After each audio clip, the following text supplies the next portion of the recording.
I hope everybody's having a good Chanukah. I hope everybody had some good Sof Ganayot, some good latkes. I hope everybody played dreidel. I was asked to say a couple of words on Chanukah, and I'd like to share something a little bit different.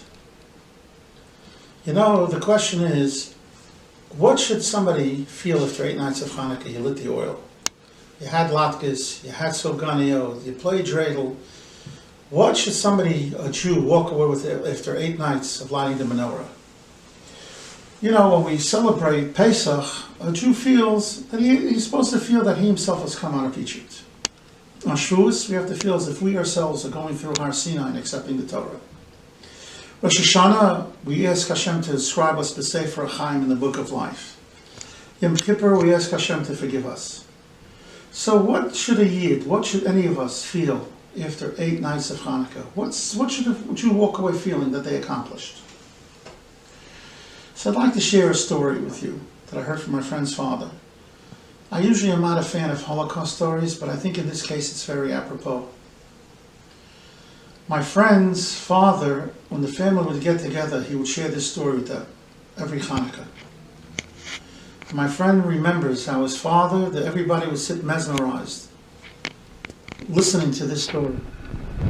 My friend's father went through this. He was there in the room. The Nazis, Yimach Shemam, would find different ways to torture the Jews before a Yom Tov, before a Chag. Not only did they torture us physically, making us do hard labor in the work camps, not only did they give us food, but they would try to find ways to torture us psychologically. They would try to find ways where different types of tortures that we would be tortured, not only physically, but mentally also. And especially before Chag, before Yom Tov. It was 1 year before Hanukkah. The Jews were wondering, how are they going to celebrate Hanukkah in a camp?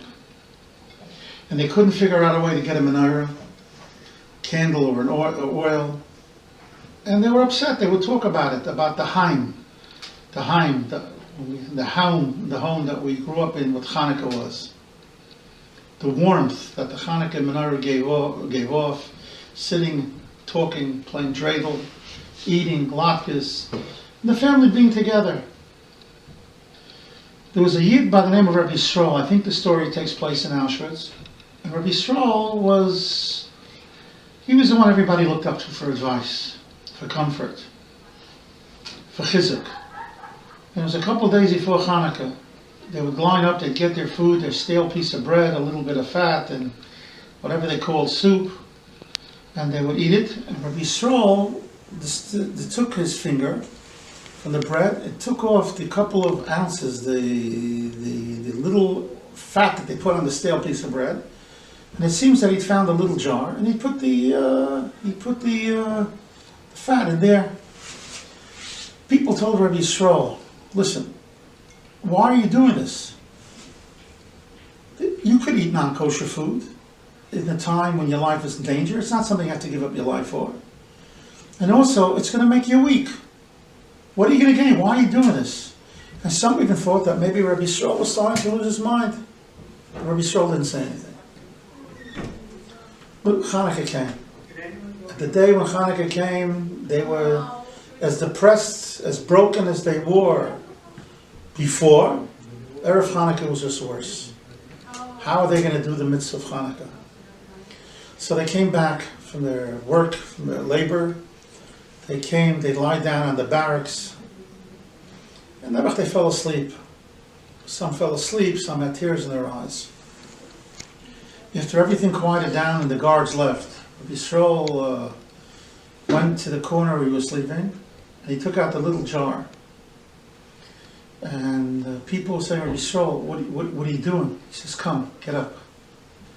And a couple of people had slept on his wood, on his whatever it was called, his plank, got up. They noticed Rabbi Zucker with this little jar. He says, what is this? He says, you'll see. Takes out this jar, opens it up, says, Rabbi Zucker, we're going to try to light a candle tonight for Hanukkah. They were shocked. And they realized what Rabbi Zucker was doing by taking the jar. So listen carefully. Listen.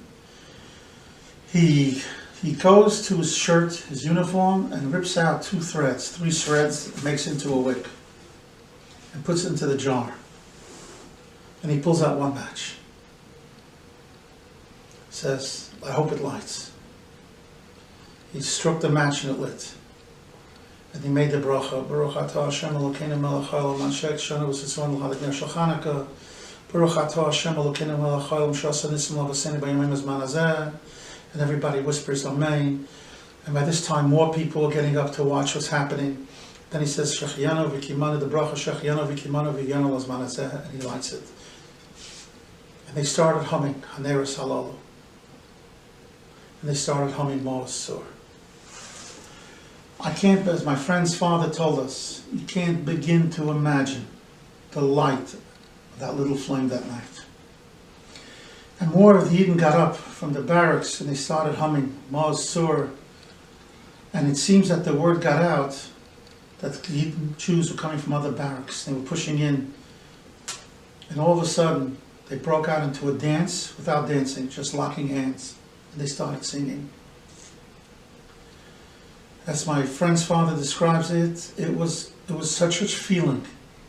In the darkest of dark, that little candle lit up their room, it lit them up, it lit up their neshamas. Now listen carefully. It seems that a guard heard, comes running in, and he just turns red. What is this? And they ignored him. They were singing. He went back and got the commandant. The commandant comes. And he is shocked.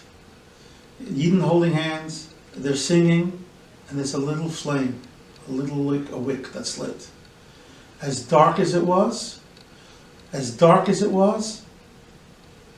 gave the Jews tremendous chizik to see that little flame flicker. The guard, the commandant, takes his gun out and shoots a bullet.